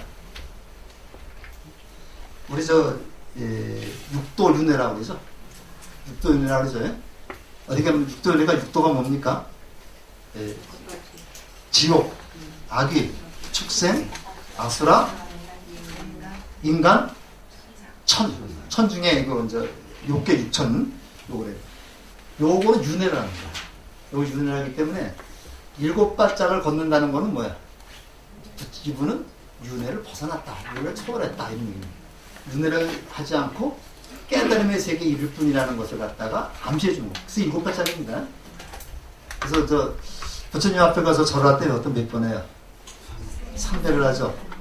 저는 그래서 꼭 7배를 합니다. 그래서 저도 좀 언젠가는 북도에서 만나고 싶어서 부처님 그 상단에는 저는 7배 하라는 얘기가 아니라 저는 그렇게 한다는 얘기예요. 7배 하는데 일곱 발자국은 바로 그런 의미가 있습니다. 그리고 저 하늘 위 하늘 아래 오직 존귀하다. 이거는 우리가 천상천하 유아독존인데 그 뒤에 한자가 나오기 때문에 쓰지 않겠습니다. 존귀하다. 근데 우리 한국 불교가 여기는 잘 알아요. 천상천하 유아독존이라는 말 잘합니다. 아주. 천상천하 유아독존 해가지고 무슨 말씀입니까 이게? 하늘이 하늘 아래 오직 나 홀로 존귀하다. 이건 뭐예요? 여기서 이 아라고 하는 말이 굉장히 중요한 말입니다. 이걸 가지고서 우리가 잘못 해석해서 우리가 뭐라고 그러느냐면요, 석가모니는 자기 혼자만 잘났다 그런다, 그렇게 얘기를 하죠. 근데 그 아라는 의미가 어떤 의미예요? 바로 석가모니 자신을 얘기하는 게 아닙니다. 이거는 부처님이 뭐라 그랬어요? 모든 중생은 다 부처가 될 씨앗을 가지고 있다, 부성을 가지고 있다. 이걸 열애장 사상이라고 그러죠. 그렇기 때문에 모든 사람은 다 부처로 섬겨야 된다 그랬습니다. 따라서 아라고 하는 부처가 부처인 존재입니다. 부처인 존재. 내가 부처이기 때문에, 모든 사람이 부처이기 때문에. 그렇기 때문에 이거는 석가모니 자체, 시ddhartha 자체, 당신만 부처가 아니라 모든 사람이 다 부처이기 때문에. 그래서 이거는 우리가 보통 부처가 되면 뭐가 되는 겁니까? 지위를 증득하는 거죠. 그래서 그 다음에 뭐예요? 3계, 개고, 아당한지. 3계가 아당한지인데 3계, 욕계, 색계, 무색계가 모두 고통 속에 휩싸여 있으니, 이 고통 여기에 휩싸여 있으니 내가 마땅히, 당이란 말이에요. 마땅히 요 지자는 대명사입니다. 내가 마땅히 이들을 편안케 하리라. 요게 다 나오죠. 요겁니다. 불교는 고통 속에 있는 사람들을 편안하게 살도록 하는 거. 이거 누가 해요? 내가 하는 겁니다. 나는 누구예요? 부처가 될 존재죠. 여기서 요 아자하고 요 아자 똑같습니다. 이게 이제 우리가 이제 한문을 배우다 보면요, 나를 뜻하는 말이 굉장히 많아요. 아라는 말도 있고 이런 말도 있습니다. 이 오라는 말도 있고, 그 다음에 여라는 말도 있고, 여라는 말도 있고, 굉장히 많은데 이게 다 쓰임이 다릅니다. 쓰임이 다른데 여기서 아라고 하는 말은 부처가 될 존재, 내가 불성을 가지고 있기 때문에 내가 홀로 존재한 것이고 위대한 것이고, 그래서 나는 위대함을 어떻게 하겠다? 모든 사람이 고통에서 벗어나도록 하겠다. 이게 바로 뭐예요? 이게 바로 자비입니다. 이게 자비죠. 그러니까 지혜와 자비입니다. 근데 이제 우리 한국 불교가 여기에만 머물러 있는 게 문제죠. 이쪽으로 가야 됩니다. 이게 뭐예요? 이게 자비입니다. 이게 이타죠. 자리 이타입니다. 이게 바로 상구보리, 이게 바로 사화중생이죠. 이런 것을 바로 우리가 뭐라면 보살행이라고. 그러니까 보살행은 바로 자리이타, 상구보리, 하화중생, 그 다음에 지혜와 자비를 아울러 갖추는 것. 요걸 얘기해요. 그러니까 우리가 불교에서 스님이나 이제 이런 분들이 나 혼자만의 안락을 위해서 노력하는 게 아니라 다른 사람을 부처의 경주로 이끌어주는 것, 이게 중요하다는 얘기죠. 그래서 불교에서는 신앙이라고 하지 않고 뭐라 한다 그랬어요? 신행입니다. 행이라는 말이 뭐예요? 자비를 실천하는 겁니다. 자비를 실천하는 거죠. 그래서 우리가 자비라는 거는 좀 나중에 또 말씀드리겠습니다만은 상대방을 사랑하고 빗자는 뭐야? 불쌍하요. 그냥. 잘하는 말은 상대방을 사랑한다는 얘기고 비라는 말은 상대방의 처지를 불쌍하게 여겨서 같이 슬퍼한다는 얘기입니다. 아파한다. 상대방의 아픔을 내가 같이 아파하는 거죠. 여러분들 애들 기를 때 애들이 아프면 전매일 때 애들이 아프면 엄마가 같이 아프죠? 이겁니다. 그러니까 우리가 류마경에서도 류마 박사가 병이 났는데 이제 보살들이 문병을 갑니다. 그러니까 류마 박사가 뭐라고 그래요? 중생이 아프니 내가 아프다. 이런 얘기입니다. 이런 그런 마음이 돼야 된다. 이게 자비입니다. 예? 그래서 우리가 이런 것을 우리가 이번 기회에 좀 알아두셔야 되겠다. 그래서 우리가 그냥 입으로만 천상천하 유아독전 할 게 아니라 그 다음이 중요한 거죠. 그 다음이 중요해서 모든 중생들이 고통 속에 십자에 있으니 내가 이것을 편안하게 하겠다 해서 이 완자가 불교의 목표라고 볼 수 있습니다. 그러니까 제일 좋은 인사가 뭐예요? 편안하십시오. 편안하십시오. 안녕하십니까? 그보다 좋은 인사가 없죠. 그 다음에 보통은 아까도 말씀드렸기 때문에 이런 것을 내주시고 이렇게 여기가 아기가 호르몬기 때마다 커다란 연못이 땅에서 살다 발을 받들었고 사방에서 올려온 천신들이 지켜보는 가운데 9마리 용이 따뜻한 물과 차가운 물로 목욕시켰으며 하늘에서 꽃비가 떨어졌다. 아기의 피부는 황금색으로 빛났다. 이렇게만 전해오니까요. 사람들이 석가모니 부처님이라고 하는 분이 있었다고 하는데 그분이 실제 인물일까 아닐까 이런 의심을 품게 되는 거예요. 그래서 사람들이 그 석가모니 부처님이 실제 인물이라고 하는 사람도 있고 실제 인물이 아니라는 사람도 있었는데 굉장히 중요한 근거가 여기 눈비리 동산에서 발견이 됐어요. 여러분이 믿으실지 모르지만은 인도에 가면 부다가야 대탑이라고 높이가 한 20m, 한 30여 m 되는 높은 이라서 사진에 많이 나오죠.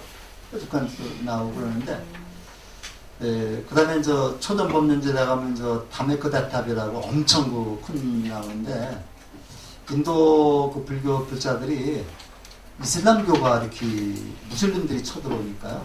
그걸 파괴될 기회에 들어가지고 좀 하고 다 덮어버렸다랍니다. 근데 나중에 영국 식민지사람 영국인들의 전부 다 발굴됐다는데, 그러니까 상상이 안 가요. 상상이 안 가는데 그걸 다 덮어버린 겁니다. 우리 도남에도 가면요. 수많은 석굴이 있는데, 이거 훼손될 가면 다 덮어버린 거예요. 이거 프랑스 페페라든가 이런 사람들이 발굴해가지고, 거기 있는 자료들을 다 루블방무가 아니라 대학을 훔쳐간 겁니다. 그냥 근으로 달아서 그냥 돈 주고 말. 그래서 우리 왕호 천축 궁전도 주고 루블방무가 하나 있죠. 그것도 안 주는 거예요. 도둑질해 옵니다. 이런 느낌이 있기 때문에 이게 그 전까지는 아무 근거 없는 나중에 발굴되면서 뭐가 발굴됐느냐면요. 아소카 대왕이 전국을 순회하면서 석주를 세워놨어요. 석주. 아소카 석주라 그러는데 요 돌로다가 기둥을 세워놨습니다. 돌로다가 한 이 정도가 되는데요. 돌로다가 기둥을 세워놨는데 룸비리 동산에 아소카 석주가 지금 다 완전하지는 않고 남의 높이가 7.2m입니다. 7.2m고 그 위에 뭐가 있냐면 사자 4마리가 이렇게 등대고 있는 거 있죠. 그 등대고 있는 거 그 위에 또 법륜이 또 있습니다. 있는데 지금 저기에서 초등법륜지에서 발견된 게 가장 완전한데 그건 지금 박물관에 모셔놓고 있습니다. 사자 4마리가 등을 마주대고 있고 그 위에 법륜을 깨져버렸어요. 그래서 사자 4마리가 등대고 있는 거를 인도의 국장으로 나라의 상징, 심볼로다가 지금 하고 있죠. 그런데 거기서 이게 발견됐는데 그 3.3m 지점에 우리가 보면 글씨가 보입니다. 거기에 이런 글이 있어요. 이런 글이 있는데 제가 한번 읽어보겠습니다. 많은 신들의 사랑을 받고 있는 피아다시, 이 피아다시가 이제 아소카 양의 다른 이름이라고 그래요. 피아다시 왕은 즉위한 지 20년이 지나 친히 이곳을 찾아 참배하였다. 여기에서 붓다 사카모니께서 탄생하셨기 때문이다. 그래서 돌로 말의 형상을 만들고 석주를 세우도록 하였다. 이곳에서 위대한 분이 탄생했음을 경배하기 위함이다. 룸비니 마을은 조세를 감면하여 생산물의 8분의 1만 징수케 한다.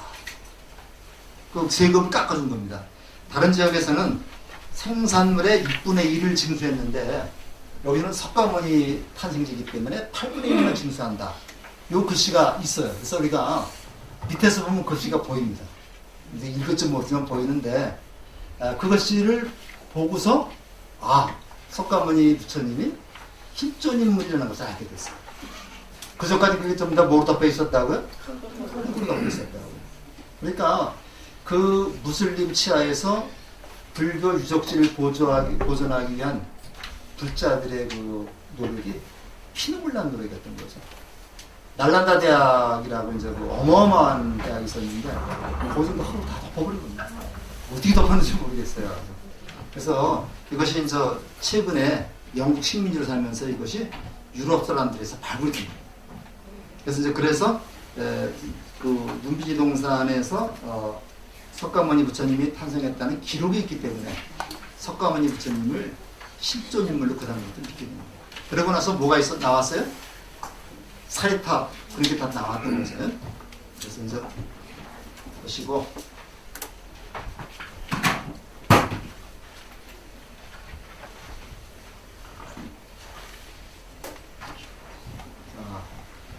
숫도다나 왕과 바람은 선인들의 위엄을 갖추고 룸비니 동산에 도착했다.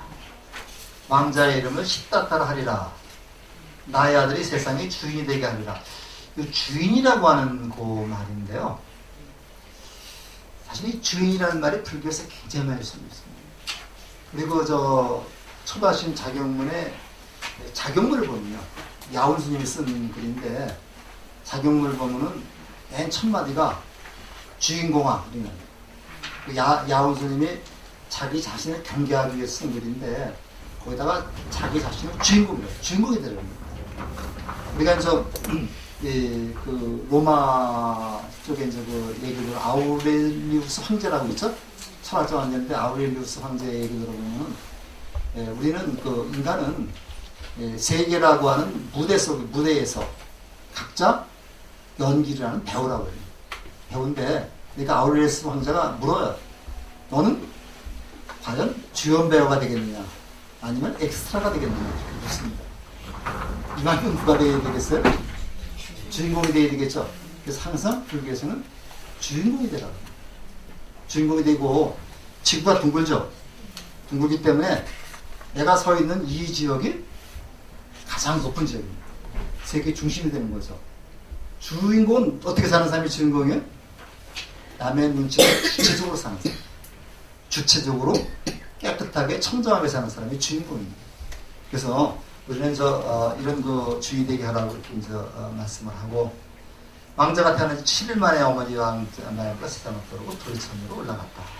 그리고 됐다. 이건 좀 풍습해야 되는 건데 어머니의 죽음이라고 하는 이거는 사실은요 그 아이에 있어서는 청천벽력과도 같은 얘기겠죠. 우리는 모르겠지만 우리는 요즘엔 안 그런 것 같은데 옛날에 부모가 돌아가셔도 죄인을 자처하면서 굵은 제복을 입고 이렇게 했잖아요. 근데 지금은 안 그러죠. 지금 예를 들어 좋아하는 그 사람들이 있다. 근데 그만큼 세상이 삭막해진 겁니다. 숫도다나 왕이 왕자를 국가를 들어왔을 때 사랑이 모신 사람들이 일제히 고려됐다. 이건 나중에 좀 더 꾸며는 얘기입니다. 왜? 여기 나오죠? 왕자님은 신들보다 높은 덕을 지니는 신들이기 때문에 신들이 그만큼 어떻다는 얘기야. 부처님이 탄생부터 위대한 존재라고 하는 것들. 이렇게 자꾸만 각색을 하는 겁니다.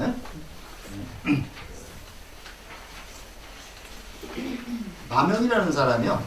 근데 마명이라는 그 분이 붓다 차리타라고 하는 시를 썼어요. 붓다 차리타를 우리말로 번역하면 불소행찬이라는 말인데 부처님의 일대기를 시로 쭉 읊었는데 전생부터 이렇게 쭉 노래를 했는데 굉장히 유명합니다. 붓다 차리타. 그것이 이제 우리 번역해서 놓은 책도 있는데 거기 보면 부처님의 생애를 쫙 이렇게 이제 번역을 해놨는데 저기 노래로 해놨는데 이게 아마 모든 부처님의 전기의 기본이 되는 겁니다. 붓다 차리타. 자, 태몽에 등장한 성징하는 것은 뭐냐? 그 다음에 코끼리는 또 인도에서는 왕이죠. 백수의 왕이죠. 그러니까 인도에서는요, 코끼리하고 사자가 최고인데, 사자는 바로 누가 타고 다니는 거예요? 누구 잡아요? 문수보사 자가용이죠. 그 사자는 지혜죠. 코끼리는 누구 자가용이에요? 보현보사 자가용이죠. 실천이죠. 그러니까 코끼리하고 그 사자하고가 불교에서는 굉장히 상징적인 그런 동물이라고 할 수 있습니다. 이렇게 하면 그러니까 코끼리가 등장하고 사자가 등장하지 않는 것보다 제 생각은 그래요. 불교의 핵심은 실천에 있는 것이지 깨달음이 있는 것이 아니다. 저는 그렇게 생각이 됩니다.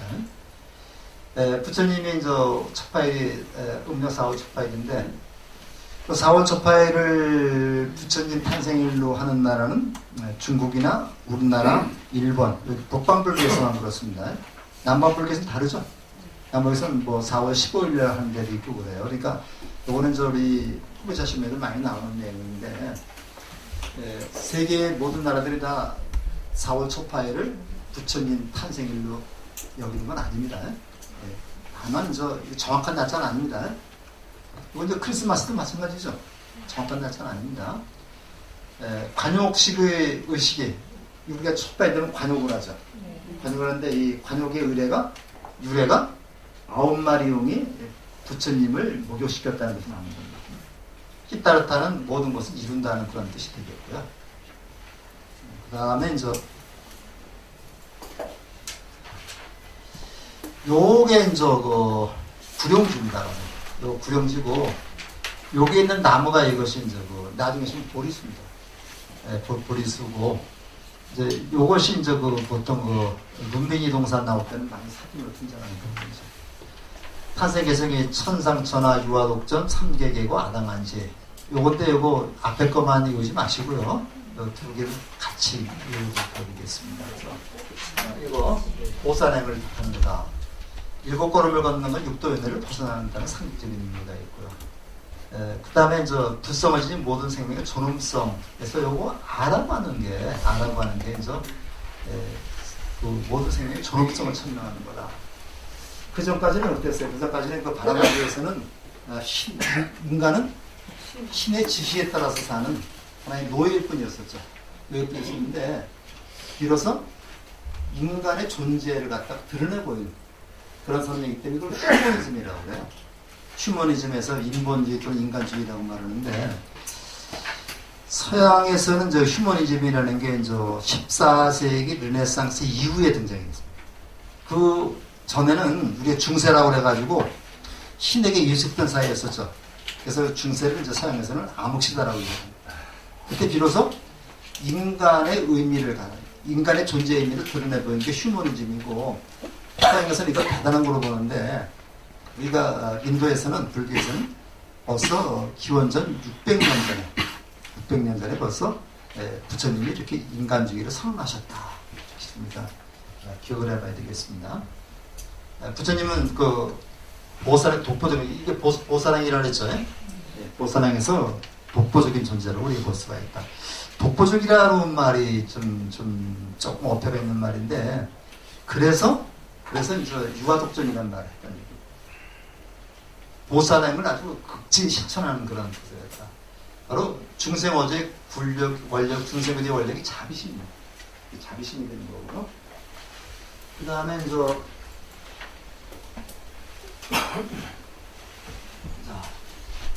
앞에 우리가 인간으로서의 부처님이 나왔었죠. 인도 땅에서 태어나 출가해서 깨달음이 이룬다. 정법을 82년 만했다. 인간으로부터 결코 피할 수 없다. 출가라고 하는 말이 나오는데 뭐를 출가라고 그래요? 뭘 출가라고 그래요? 이거는 제가 이름은 모르겠는데 프랑스의 어떤 불교학자가 출가라고 하는 거를 대파기다, 대포기다. 그래서 내가 가지고 있는 기득권을 다 포기해버리는 거야. 내가 가지고 있는 기득권을 다 버리는 거고. 이거를 우리가 이제 출가라고 한다고. 단순히 집 나오는 게 아닙니다. 그러니까 우리가 보통 그 출가라는 말하고 가출이라는 말을 썼을 때 뭘 가출이라고 해요? 목적 없이 나가는 게 가출이죠. 목적 없이 나가는 게 가출입니다. 목적을 가지고 내 모든 것을 다 기득권을 버리고 나가는 게 출가입니다. 그래서 부처님이 나가서 뭐 했어요? 첫 번째가 뭐 했습니까? 머리 자르고 그 다음에 사냥꾼을 만나서 옷을 갈아입었죠. 자기 옷을 그 사냥꾼하고 옷을 바꿔 입고 자기 거 다 사냥꾼을 줘버렸어요. 이게 상징적인 의미입니다. 기득권을 버린다는 얘기입니다. 나는 왕자다. 이런 그 마음을 가지고 있으면 안 되죠. 교만심에 차 있죠. 그렇기 때문에 나는 모든 사람하고 다 똑같은 존재라는 것을 강조하기 위해서 이제 옷을 바꿔 입는 거예요. 단순히 옷 바꿔 입는지 안 바꿔 입는지 모르겠습니다. 그렇지만 그 옷을 바꿔 입었다는 얘기는 바로 부처님이 모든 기득권을 다 포기해버렸다. 그런 뜻을 우리가 보고 요걸 출가라고 해요. 그 다음에 이제 부재자로서의 부처님은 영원한 진리의 세계로 돌아가신다. 그래서 우리가 보통 그 비로자납을 대일열이라고 해서 요거는 이제 주로 이 대승불교에서 만나는 얘기입니다. 언제 어디서나 진리와 함께하고 지혜와 자유 그 다음에 현대를 속기 원한다. 일체의 진리를 지니고 있기 때문에 무량신용, 무량학명이 존재이다. 이런 얘기인데 이건 이제 우리가 보통 요런 데서 요런 데로 나아가면서 대승불교로 오면서 이제 이렇게 부처님의 의미가 확대되는 거죠. 그래서 석가모니 부처님은 화신불로다가 화신불로, 네, 법신불은 비로자나 부처님. 법신불이라는 말이 무슨 말이에요? 부처님이 가르친 진리 자체를 인격화시키는 게 법신불이죠. 그 다음에 뭐 보신불 이런 개념이 생기게 된 겁니다. 그래서 오늘 더 우리가 공부해가면서 이제 알도록 하고요. 그 다음에 중생구제를 때 화연하신 부처님입니다. 누구나 부처가 될 수 있습니다. 지방세계에는 많은 부처님이 있는데 예를 들어서 이런 부처님들이 있다. 근데 이런 부처님들 어디서 나온 부처님이에요? 석가모니 부처님의 가르침에서 나온 부처님이죠. 그 때문에 이런 부처는 어떤 의미에서는 전부 다 법신불이라고 했습니다. 그 다음에 그러니까 어떤 부처님은 뭐 위대하고 어떤 부처님은 위대하지 않다. 여기는 아니죠. 그래서 기원전 6세기에 문제를 일으켰다. 그리고 뭐 그냥 쭉 바람은 계고 거리가 상실되고 만국설의 피사적이 강화됐다. 좀 그런 얘기고 자율사상가가 나왔는데 그 6명의 유명한 그 자율사상가가 있죠. 이거를 육사외도라고 얘기를 합니다. 그 다음에 올해 조금 더 확대해서 우리가 보게 되면요. 이게 북인도 쪽에 성지입니다. 보통 그 성지순례 가면은 인천공항에서 여기 뉴델리가 이쯤 있습니다. 뉴델리에서 저도 뉴델리 가서 여기서 비행기 타고서 이 마라나시가 바로 바라나시라고 그러는데 여기가 바로 그 겐지스강입니다. 그 가트라고 해서 강가에서 화장도 하고 그러는데 여기서 보고서 이 부다가야가 팟버트나 부다가야 사르나트 보고 사르나트 초전법륜지죠. 여기 보고 부다가야 보고 라자가 날란다 파트나 베살릭 구시나가라 이거 돌아가신 데고요. 여기 보고 네팔로 건너가서 룸비니 보고 렁나우 뭐 슈라바스티 뭐 이렇게 쭉 해서 다시 델리로 와가지고 오는 이런 과정이 일반적인 성지순례 과정이죠. 그래서 사르나트 초전법륜지 부다가야는 성도지죠. 성도지. 푸시나가라는 열반지. 룸비니는 탄생지에서 네 군데를 4대 성지라고 얘기를 합니다. 4대 성지라고 그러고 또 8대 성지가 또 있고 그래요. 이제 마지막입니다. 뒤로 이거는 마찬가지 그냥 한번 또 있네. 그래서 요 꽃살나고 마다가 16개 그 있는데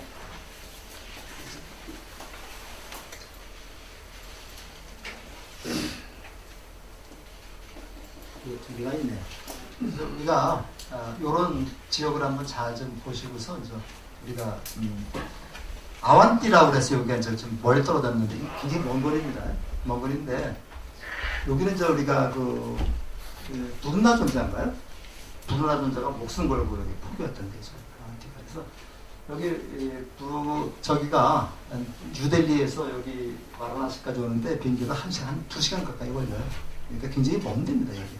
그리고 이제 가보면요, 보통 차들을 많이 타고 다니는데 어떤 때는 하루 종일 한 12시간 이상 차 탄 데도 있고 이제 열악합니다. 환경이 열악해가지고 이제 보살님도 전부 다 노상방뇨.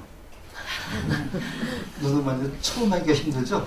두 번째보다 그게 더 편하고 노상방뇨도 하고 그렇게 하면서 지금 성지들도 굉장히 많이 다니고 있습니다.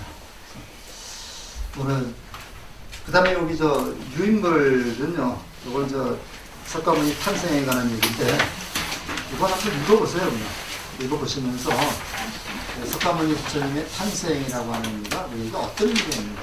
만약에 석가모니 부처님이 탄생하지 않으셨고 그 다음에 가르침을 주지 않으셨다면 우리 불교라는 종교를 아마 없었을 겁니다. 그래서 우리가 불교에서 교조, 이 불교를 있게 한 우리 석가모니 부처님을 올바로 이해하고 부처님처럼 살려고 노력을 해야 됩니다.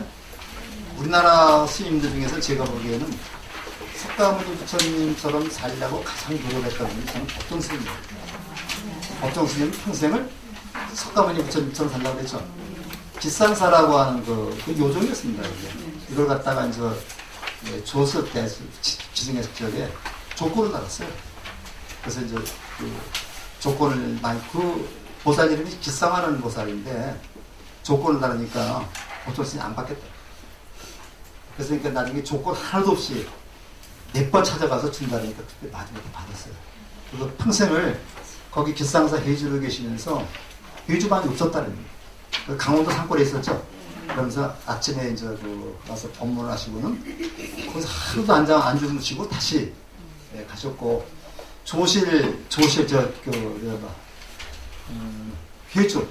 해주로 계시면서 해주방을 만들 공간이 있으면 수행장방을 만들어라.